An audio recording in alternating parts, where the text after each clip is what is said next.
Hi friends, ಎಲ್ರಿಗೂ ನಮಸ್ಕಾರ. Stitching ಚೆನ್ನಾಗಿ ಗೊತ್ತು, ಆದರೆ ಪರ್ಫೆಕ್ಟ್ ಫಿಟ್ಟಿಂಗ್ ಕೊಡೋಕ್ಕಾಗ್ತಿಲ್ವ? ನೀವು ಸ್ಟಿಚ್ ಮಾಡೋದ್ರಲ್ಲಿ ಆಲ್ಟ್ರೇಷನ್ನು ಬರುತ್ತಿದ್ದಾವ? ಅದಕ್ಕೇನು ಕಾರಣಗಳು, ಯಾವ ರೀತಿ ಕಟ್ ಮಾಡ್ಕೋಬೇಕು ಅಂತ ನಾನು ಹೇಳ್ತೀನಿ ಬನ್ನಿ. ಕಟ್ಟಿಂಗಲ್ಲಿ ನಾವು ಕಟ್ಟಿಂಗ್ ಆದರೆ ಮಾಡಿಕೊಂಡ್ರೆ ಸ್ಟಿಚಿಂಗ್ ಅನ್ನೋದು ಕರೆಕ್ಟಾಗಿ ಬರುತ್ತೆ. ಕಟ್ಟಿಂಗಲ್ಲಿ ಸ್ವಲ್ಪ ಮಿಸ್ಟೇಕ್ ಆದರೂ ಫಿಟ್ಟಿಂಗ್ ಎಲ್ಲ ಹಾಳಾಗುತ್ತೆ. ಯಾವ ರೀತಿ ಕಟ್ ಮಾಡಿ ಸ್ಟಿಚ್ ಮಾಡಬೇಕು ಅಂತ ನಾನು ಹೇಳ್ತೀನಿ ಬನ್ನಿ. ಮೊದಲಿಗಾದರೆ 34 ಸೈಜ್ಗೆ ಲೈನಿಂಗ್ ಆದರೆ 1 ಮೀಟ್ರ್ ತಗೊಳ್ಳಿ. ಮತ್ತು 2 ಫೋಲ್ಡ್ ಮಾಡ್ಕೊಂಡು ಒಂದು ಎಲ್ ಶೇಪ್ ಸ್ಕೇಲ್ ಅನ್ನೋದು ತಗೊಳ್ಳಿ. ನೀಟಾಗಿ ಬರುತ್ತೆ ಲೈನ್ ಅನ್ನೋದು, ಯಾಕಂದರೆ ಹೆಚ್ಚು ಕಮ್ಮಿ ಬರಬಾರ್ದು ಅಂತ ಎಲ್ ಶೇಪ್ ಸ್ಕೇಲ್ ತಗೊಂಡು ನೋಡಿ. ಇದು 34 ಸೈಜ್ ಆಗಿರೋದ್ರಿಂದ 34ಅಲ್ಲಿ 4ನೇ ಒಂದು ಭಾಗ ಬಂದು 8.5 ಬರುತ್ತೆ. 8.5 ಹತ್ರ ಒಂದು ಮಾರ್ಕ್ ಮಾಡ್ಕೊಳ್ಳಿ. ಮತ್ತು ಇದರ ಲೆಂತ್ ಬಂದು 14 ಇದೆ. 1 ಇಂಚ್ ಆದರೆ ಎಕ್ಸ್ಟ್ರಾ ಆ್ಯಡ್ ಮಾಡ್ಕೊಳ್ಳಿ. ಕೆಳಗಡೆ 1/2 ಇಂಚ್ ಪಟ್ಟಿ ಮಾಡೋಕ್ಕೆ, ಮೇಲೆ 1/2 ಇಂಚು ಶೋಲ್ಡರ್ ಜಾಯಿಂಟ್ ಮಾಡೋಕ್ಕೋಸ್ಕರ ಮಾರ್ಕ್ ಮಾಡ್ಕೊಳ್ಳಿ. ಒಟ್ಟು 2 ಕಡೆ ಮಾರ್ಕ್ ಮಾಡ್ಕೊಳ್ಳಿ. ಸೇಮ್ 15 ಇಂಚಷ್ಟು ನೋಡಿ. ನಾನು ಯಾವ ರೀತಿ ಮಾರ್ಕ್ ಮಾಡ್ತಾಯಿದ್ನೋ ಅದೇ ರೀತಿ ಮಾರ್ಕ್ ಮಾಡಿಕೊಂಡು ಸ್ಕೇಲಲ್ಲಾದರೆ ಲೈನ್ ಆದರೆ ಎಳೀರಿ. ಮತ್ತು ಕೆಳಗಡೆ 8.5 ಮಾರ್ಕ್ ಮಾಡಿಕೊಂಡು 1 ಇಂಚ್ ಆದರೆ ಎಕ್ಸ್ಟ್ರಾ ಡಾಟ್ಗೋಸ್ಕರ 2 ಇಂಚ್ ಎಕ್ಸ್ಟ್ರಾ ಬಟ್ಟೆ ಅನ್ನೋದು ಖರ್ಚಿಗೋಸ್ಕರ ಬಿಡಿ. ಮತ್ತು ಇಲ್ಲಿ ಶೋಲ್ಡರ್ ಆದರೆ 5.5 ತಗೊಳ್ಳಿ. 30ಗೆ ಮೇಲೆ ಬಂದರೆ 5.5 ಇಂಚಷ್ಟು ತಗೊಳ್ಳಿ. ಇದು ದೊಡ್ಡ ಸೈಜ್ ಬ್ಲೌಸ್ ಆಗಿರೋದ್ರಿಂದ ಆರ್ಮ್ ಡೌನ್ ಕೂಡ 6 ಇಂಚು ತಗೊಳ್ಳಿ. 2 ಹತ್ರ ಮಾರ್ಕ್ ಮಾಡ್ಕೊಳ್ಳಿ. ಮತ್ತು 5.5 ಇದೆಯಾ ಇಲ್ಲ ನೋಡ್ಕೊಳ್ಳಿ. 5.5 ಇಟ್ಕೊಂಡು ಸೇಮು ಲೈನ್ ಆದರೆ ಸ್ಟ್ರೈಟಾಗಿ ಮಾರ್ಕ್ ಮಾಡ್ಕೊಳ್ಳಿ. ಮಾರ್ಕ್ ಮಾಡ್ಕೊಂಡಿದ್ದಾದಮೇಲೆ ಇವಾಗ ಚೆಸ್ಟ್ ಆದರೆ ಇದು 34 ಇದೆಯಲ್ಲ, ಮತ್ತು ಚೆಸ್ಟ್ಗೋಸ್ಕರ 4 ಇಂಚ್ ಆ್ಯಡ್ ಮಾಡಿಕೊಂಡು ಅದರಲ್ಲಿ 4ನೇ ಒಂದು ಭಾಗ ಬಂದು 9.5 ಬರುತ್ತೆ. ಅದರಲ್ಲಿ ಮಾರ್ಕ್ ಮಾಡ್ಕೊಳ್ಳಿ. ನಿಮ್ಗೆ ಗೊತ್ತಾಗಿಲ್ಲ ಅಂದರೆ ಟೇಪಲ್ಲಿ ನಾನು ತೋರಿಸಿದ್ನಲ್ಲ ಅದೇ ರೀತಿ ಮಾರ್ಕ್ ಮಾಡ್ಕೊಳ್ಳಿ. ಮಾರ್ಕ್ ಮಾಡ್ಕೊಂಡಿದ್ದಾದಮೇಲೆ 2 ಇಂಚ್ ಎಕ್ಸ್ಟ್ರಾ ಬಿಡಿ. ಮತ್ತು ಮಾರ್ಕ್ ಮಾಡಿರೋ ಹತ್ರ ಲೈನ್ ಆದರೆ ಸ್ಟ್ರೈಟಾಗಿ ಎಳ್ಕೊಳ್ಳಿ. ಮತ್ತು 1.5 ಇಂಚಷ್ಟು ಆರ್ಮ್ ಡೌನ್ ಆದರೆ ತಗೊಳ್ಳಿ. ನೋಡಿ, ನಿಮ್ಗೆ ಗೊತ್ತಾಗಿಲ್ಲ ಅಂದರೆ ಟೇಪಲ್ಲಿ ಅಳತೆ ಮಾಡ್ಕೊಂಡು ತಗೊಳ್ಳಿ. ಆರ್ಮ್ ಸ್ಕೇಲ್ ಇದ್ದರೆ ಬಿಗಿನರ್ಸ್ಗಾದರೆ ತುಂಬ ಯೂಸ್ ಆಗುತ್ತೆ. ನೋಡಿ, ಆ ಥರ ಇಟ್ಕೊಂಡು ಆರ್ಮ್ ಸ್ಕೇಲಲ್ಲಾದರೆ ಸ್ಟ್ರೈಟಾಗಿ ಎಳಿಬೋದು. ಇಲ್ಲಾಂದರೆ ಕ್ರಾಸಾಗಿ ಬಂದೈತಂದರೆ ಬ್ಲೌಸ್ ಎಲ್ಲ ಕೆಟ್ಟೋಗುತ್ತೆ. ಮತ್ತು ಶೋಲ್ಡರು 3 ಇಂಚ್ ತಗೊಳ್ಳಿ. ನೆಕ್ ಆದರೆ 2.5 ಇಂಚಷ್ಟು ಮಾರ್ಕ್ ಮಾಡ್ಕೊಳ್ಳಿ.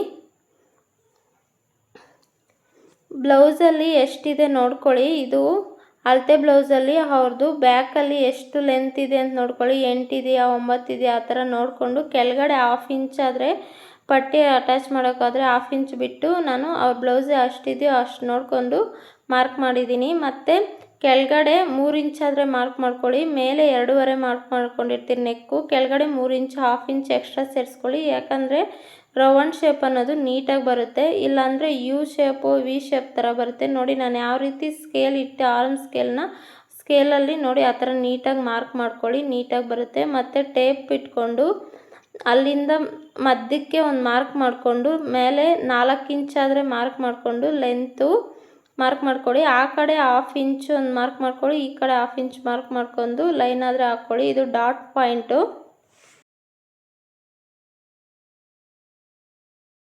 ಮತ್ತು 1/2 ಇಂಚ್ ಅನ್ನೋದು ಕಡಿಮೆ ಮಾಡಿ, ಯಾಕಂದರೆ ರಿಂಕಲ್ಸ್ ಅನ್ನೋದು ಬರಲ್ಲ. ಭುಜದ ಕೆಳಗಡೆ ನೀಟಾಗಿ ಬರುತ್ತೆ. ಮತ್ತು ಮೇಲೆ ಶೋಲ್ಡರ್ ಹತ್ರ ನೆಕ್ ಹತ್ರ ಒಂದು 1/4 ಇಂಚ್ 1-2 ಪಾಯಿಂಟ್ ಅಷ್ಟು ಕಡಿಮೆ ಮಾಡಿ. ಇದು ಬ್ಲೌಸ್ ಅನ್ನೋದು ಜಾರೋದಿಲ್ಲ, ನೀಟಾಗಿ ಪರ್ಫೆಕ್ಟಾಗಿ ಕುತ್ಕೊಳ್ಳುತ್ತೆ.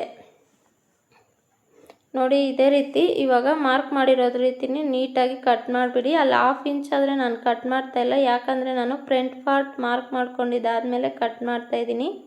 ನೀವು ಅದೇ ರೀತಿ ಮಾರ್ಕ್ ಮಾಡ್ಕೊಳ್ಳಿ. ನೋಡಿ ಎಷ್ಟು ನೀಟಾಗಿ ಬಂದಿದೆ. ಇವಾಗ ಸ್ಲೀವ್ಸ್ ಯಾವ ರೀತಿ ಕಟ್ ಮಾಡಬೇಕು ಅಂತ ಹೇಳ್ತೀನಿ ಬನ್ನಿ. ಇವ್ರ ಸ್ಲೀವ್ಸ್ ಆದರೆ 8 ಕಾಲು ಇದೆ, ನಾನಾದರೆ 9 ಕಾಲು ಆದರೆ ತೊಗೊತಾ ಇದ್ದೀನಿ. ಇವ್ರು ದೊಡ್ಡ ಸೈಜ್ ಬ್ಲೌಸ್ ಆಗಿರೋದ್ರಿಂದ 3.5 ಹತ್ರ ಒಂದು ಮಾರ್ಕ್ ಮಾಡ್ಕೊಳ್ಳಿ. ಅದೇ ಚಿಕ್ಕ ಸೈಜ್ ಬ್ಲೌಸ್ ಆದರೆ 3 ಹತ್ರ ಒಂದು ಮಾರ್ಕ್ ಮಾಡಿಕೊಂಡು ಮೇಲೆಯಿಂದ 8 ಇಂಚಿಗಾದರೆ ಒಂದು ಮಾರ್ಕ್ ಮಾಡ್ಕೊಳ್ಳಿ. ಇಲ್ಲಾಂದರೆ ನಿಮ್ಗೆ ಗೊತ್ತಾಗಿಲ್ಲ ಅಂದರೆ ಅವ್ರದ್ದು ಅಳತೆ ಬ್ಲೌಸ್ ಆದರೆ ತಗೊಂಡು ಅದ್ರ ಮೇಲೇ ಇಟ್ಟು ಎಷ್ಟು ಆರ್ಮ್ ಡೌನ್ ಆಗಿದೆ ಅಂತ ನೋಡಿಕೊಂಡು ನೋಡಿ, ನಾನು ಯಾವ ರೀತಿ ಇಡ್ತಾಯಿದ್ನೋ ಅದೇ ರೀತಿ ಸ್ಟ್ರೈಟಾಗಿ ಇಟ್ಕೊಂಡು ಅದ್ರ ಹತ್ರನೇ ಮಾರ್ಕ್ ಆದರೆ ಮಾಡ್ಕೊಳ್ಳಿ. ಇಲ್ಲಾಂದರೆ ಸೊಂಟದ ಸುತ್ತಳತೆಯಲ್ಲಿ 4ನೇ ಒಂದು ಭಾಗ ಎಷ್ಟು ಬಂತು ನಮಗೆ 8.5 ಅಷ್ಟು ಮಾರ್ಕ್ ಮಾಡ್ಕೊಳ್ಳಿ. ಮತ್ತು 2 ಇಂಚ್ ಎಕ್ಸ್ಟ್ರಾ ಆದರೆ ಮಾರ್ಕ್ ಮಾಡ್ಕೊಳ್ಳಿ. ನೋಡಿ ಅಲ್ಲಿ ಮಾರ್ಕ್ ಮಾಡ್ಕೊಳ್ಳಿ, ಮತ್ತು ಆ ಕಡೆನೂ ಮತ್ತು ಸೇಮ್ ಸ್ಲೀವ್ಸ್ ಹತ್ರ ಮಾರ್ಕ್ ಮಾಡ್ಕೊಂಡು ಸ್ಟ್ರೈಟಾಗಿ ಒಂದು ಲೈನ್ ಆದರೆ ಎಳ್ಕೊಳ್ಳಿ. ಏನಾದರೂ ಅರ್ಥ ಆಗಿಲ್ಲ ಅಂದರೆ ಕಾಮೆಂಟ್ ಮಾಡಿ, ಡೌಟ್ಸ್ ಏನಾದರೂ ಬಂದರೆ ನಾನು ನೆಕ್ಸ್ಟ್ ವೀಡಿಯೋದಲ್ಲಾದರೆ ಕ್ಲಿಯರ್ ಮಾಡ್ತೀನಿ. ಮತ್ತು ಅಲ್ಲಿ 2.5 ಅಷ್ಟು ಒಂದು ಸ್ಟ್ರೈಟ್ ಲೈನ್ ಆದರೆ ಮಾರ್ಕ್ ಮಾಡ್ಕೊಳ್ಳಿ. 30 ಸೈಜ್ ಒಳಗಡೆ ಇದ್ದರೆ 2 ಇಂಚ್ ಮಾಡ್ಕೊಳ್ಳಿ, 30 ಸೈಜ್ ಮೇಲೆ ಇದ್ದರೆ 2.5 ಮಾರ್ಕ್ ಮಾಡಿಕೊಂಡು ಸ್ಟ್ರೈಟ್ ಲೈನ್ ಆದರೆ ಎಳ್ಕೊಳ್ಳಿ. ಮತ್ತು ಸ್ಕೇಲು ಆರ್ಮ್ ಸ್ಕೇಲ್ ಅದು ತಗೊಂಡು ಮತ್ತು ಸ್ವಲ್ಪ ರೌಂಡಾಗಿ ಬರೋ ಥರ ಮಾರ್ಕ್ ಮಾಡಿಕೊಂಡು ಕೆಳಗಡೆ ಒಂದು 1/4 ಇಂಚಷ್ಟು ಒಂದು 2 ಪಾಯಿಂಟಷ್ಟು ಒಳಗಡೆ ಹೋಗೋ ಥರ ನೋಡಿ ನಾನು ಯಾವ ರೀತಿ ಮಾರ್ಕ್ ಮಾಡ್ತಾಯಿದ್ನೋ ಅದೇ ರೀತಿ ಮಾರ್ಕ್ ಮಾಡ್ಕೊಳ್ಳಿ. ಮಾರ್ಕ್ ಮಾಡ್ಕೊಂಡಿದ್ದಾದಮೇಲೆ ನೀಟಾಗಿ ಸುತ್ತು ಕಟ್ ಮಾಡ್ಕೊಬಿಡಿ.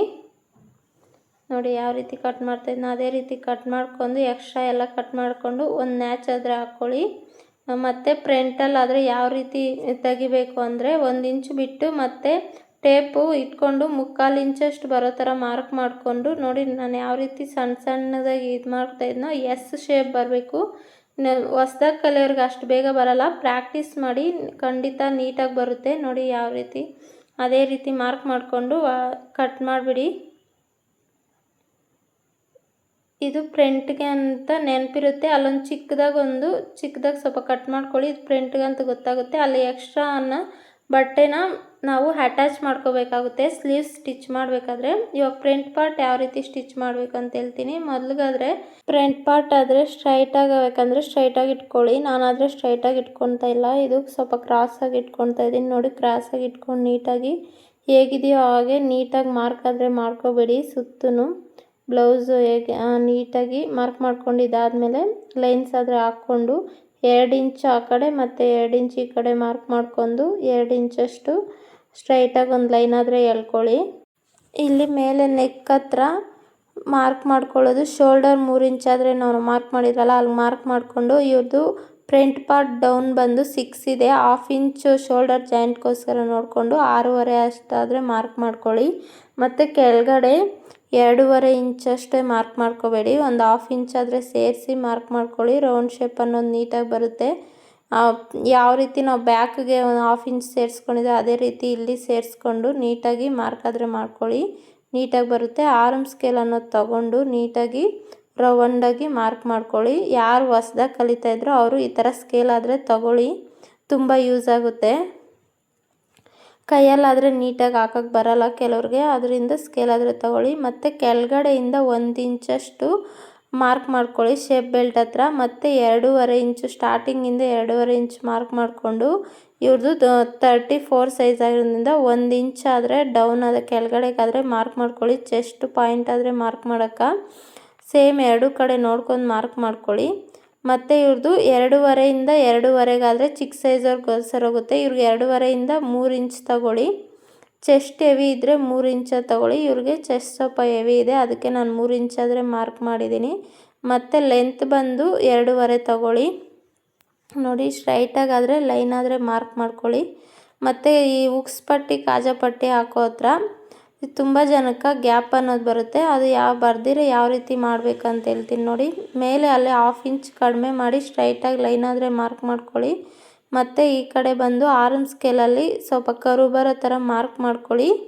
ಮಾರ್ಕ್ ಮಾಡ್ಕೊಂಡಿದ್ದಾದಮೇಲೆ ಆರ್ಮ್ ಡೌನ್ ಹತ್ರ ಆದರೆ 1/2 ಇಂಚ್ ಆದರೆ ಒಳಗಡೆಗೆ ಮಾರ್ಕ್ ಮಾಡಿಕೊಂಡು ನೀಟಾಗಿ ಮಾರ್ಕ್ ಮಾಡಿಕೊಂಡು ಆರ್ಮ್ ಸ್ಕೇಲಲ್ಲಿ ಮಾರ್ಕ್ ಮಾಡ್ಕೊಳ್ಳಿ. ನಾನಾದರೆ ಕೈಯಲ್ಲೇ ಮಾರ್ಕ್ ಮಾಡಿದ್ದೀನಿ, ನಿಮ್ಗೆ ಬಂದಿಲ್ಲ ಅಂದರೆ ಸ್ಕೇಲಲ್ಲಿ ಮಾರ್ಕ್ ಮಾಡ್ಕೊಳ್ಳಿ.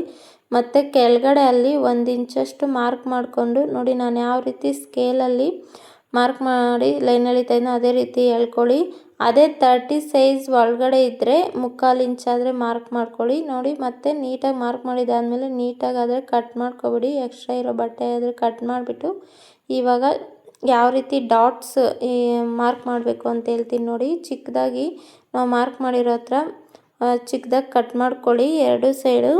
ಮತ್ತು ಇಲ್ಲಿ 1/4 ಇಂಚಷ್ಟು ಬಿಟ್ಟು ನೋಡಿ, ನಿಮ್ಗೆ ಗೊತ್ತಾಗಿಲ್ಲ ಅಂದರೆ ಟೇಪಲ್ಲಿ ಅಳತೆ ಮಾಡ್ಕೊಂಡು 1/4 ಇಂಚ್ ಬಿಟ್ಟು ಟೇಪಲ್ಲಿ ಇಟ್ಕೊಂಡು ಮಧ್ಯಕ್ಕೆ ಹೆಂಗೆ ಬರುತ್ತೋ ಅಂತ ನೋಡಿಕೊಂಡು ಫೋಲ್ಡ್ ಆದರೆ ಮಾಡ್ಕೊಳ್ಳಿ. ಇಲ್ಲಾಂದರೆ ಟೇಪಲ್ಲೇ ಮಾರ್ಕ್ ಮಾಡಿಕೊಂಡು ಅದ್ರ ಮೇಲೇ ಒಂದು ಚಿಕ್ಕದಾಗಿ ನ್ಯಾಚ್ ಆದರೆ ಹಾಕ್ಕೊಳ್ಳಿ. ನೋಡಿ ಅಲ್ಲಿ ಸ್ವಲ್ಪ ಮಡಚಿ ನಾನು ಇದು ಮಾಡಿರೋದ್ರಿಂದ ಬಂದೈತೆ. 2.5 ಅಷ್ಟೇ ಮಾರ್ಕ್ ಮಾಡ್ಕೊಳ್ಳಿ. ಮತ್ತು ಈ ಮಧ್ಯದ ಡಾಟ್ ಯಾವ ರೀತಿ ಮಾರ್ಕ್ ಮಾಡಬೇಕು ಅಂತ ನಿಮ್ಗೆ ಗೊತ್ತಾಗಿಲ್ಲ ಅಂದರೆ ಮತ್ತು ಆ ಡಾಟ್ಗೂ ಈ ಡಾಟ್ಗೂ 2.5 ಇಂಚಷ್ಟಾದರೆ ಗ್ಯಾಪ್ ಇದೆ. ಮತ್ತು ಅದೇ ಮತ್ತು ಆ ಡಾಟ್ಗೂ 3ನೇ ಡಾಟ್ಗೂ 2.5 ಇಂಚಷ್ಟು ಗ್ಯಾಪ್ ಬರೋ ಥರ ನೋಡ್ಕೊಂಡು ಮಾರ್ಕ್ ಮಾಡ್ಕೊಳ್ಳಿ. ಇಲ್ಲಿ ಯಾವ ರೀತಿ ಮಾರ್ಕ್ ಮಾಡಬೇಕು ಅಂತ ಗೊತ್ತಾಗಿಲ್ಲ ಅಂದರೆ ಮೇಲೆಯಿಂದ 1 ಇಂಚ್ ಬಿಟ್ಬಿಟ್ಟು ಎಷ್ಟು ಇಂಚ್ ಇದೆ ಅಂತ ನೋಡಿಕೊಂಡು, ಇದು 10 ಐತೆ, 10ಅಲ್ಲಿ 5 ಇಂಚ್ ಹತ್ರ ಮಾರ್ಕ್ ಮಾಡ್ಕೊಳ್ಳಿ. ನೋಡಿ, ಆ ಕಡೆ 1/4 ಇಂಚ್ ಮಾರ್ಕ್ ಮಾಡ್ಕೊಳ್ಳಿ, ಈ ಕಡೆ 1/4 ಇಂಚ್ ಆದರೆ ಮಾರ್ಕ್ ಮಾಡ್ಕೊಳ್ಳಿ. ನೋಡಿ, ಕಪ್ ಶೇಪ್ ಅನ್ನೋದು ತುಂಬ ನೀಟಾಗಿ ಆದರೆ ರೆಡಿ ಆಗುತ್ತೆ. ಅಲ್ಲಿ ಚಿಕ್ಕದಾಗಿ ಕಟ್ ಮಾಡ್ಕೊಳ್ಳಿ. ಮತ್ತು ರನ್ನರಲ್ಲಿ 2 ಕಡೆ ಮಾರ್ಕ್ ಮಾಡ್ಕೊಳ್ಳಿ, ನೀಟಾಗಿ ಬರುತ್ತೆ. ನೋಡಿ ಎಷ್ಟು ನೀಟಾಗಿ ಬಂದಿದೆ ಅಂತ ಫ್ರಂಟ್ ಶೇಪು. ಇವಾಗ ಶೇಪ್ ಬೆಲ್ಟ್ ಯಾವ ರೀತಿ ಕಟ್ ಮಾಡಬೇಕು ಅಂತ ಹೇಳ್ತೀನಿ. ಮೊದಲಿಗಾದರೆ ಬ್ಯಾಕ್ ಪಾರ್ಟ್ ಆದರೆ ತಗೊಳ್ಳಿ. ಬ್ಯಾಕ್ ಪಾರ್ಟ್ ಲೆಂತ್ ಆದರೆ ತಗೊಂಡು ಎಷ್ಟಿದೆಯೋ ನೋಡಿಕೊಂಡು ಅದೇ ರೀತಿ ಮಾರ್ಕ್ ಆದರೆ ಮಾಡ್ಕೊಳ್ಳಿ. ಯಾರಿಗೇ ಆಗಿರಲಿ ಶೇಪ್ ಬೆಲ್ಟ್ ಅನ್ನೋದು ಸೇಮ್ ಇರುತ್ತೆ. ಬ್ಯಾಕ್ ಪಾರ್ಟ್ ತಗೊಂಡು ಮೊದಲಿಗೆ ಫ್ರಂಟಲ್ಲಿ 4 ಇಂಚು ಮತ್ತು ಸೈಡಲ್ಲಿ 3.5 ಇಂಚ್ ಬರೋ ಥರ ಮತ್ತು ಈ ಮಧ್ಯದಲ್ಲಿ 3 ಇಂಚ್ ಬರೋ ಥರ ಆದರೆ ಮಾರ್ಕ್ ಮಾಡ್ಕೊಳ್ಳಿ. ನಾನು ಯಾವ ರೀತಿ ಮಾರ್ಕ್ ಮಾಡಿರ್ತಾ ಇದ್ನೋ ಅದೇ ರೀತಿ ನೀವು ಮಾರ್ಕ್ ಮಾಡ್ಕೊಂಡಾದರೆ ಶೇಪ್ ಬೆಲ್ಟ್ ಆದರೆ ಕಟ್ ಮಾಡಿ. ನಿಮಗೇನಾದರೂ ಡೌಟ್ಸ್ ಇದ್ದರೆ ಕಮೆಂಟ್ ಮಾಡಿ, ನಾನು ನೆಕ್ಸ್ಟ್ ವೀಡಿಯೋದಲ್ಲಾದರೆ ಎಕ್ಸ್ಪ್ಲೈನ್ ಮಾಡ್ತೀನಿ. ನನ್ನ ವೀಡಿಯೋಸ್ ಏನಾದರೂ ನಿಮ್ಗೆ ಇಷ್ಟ ಆದರೆ ಲೈಕ್ ಮಾಡಿ, ನನ್ನ ಚಾನಲ್ ಸಬ್ಸ್ಕ್ರೈಬ್ ಮಾಡ್ಕೊಳ್ಳಿ.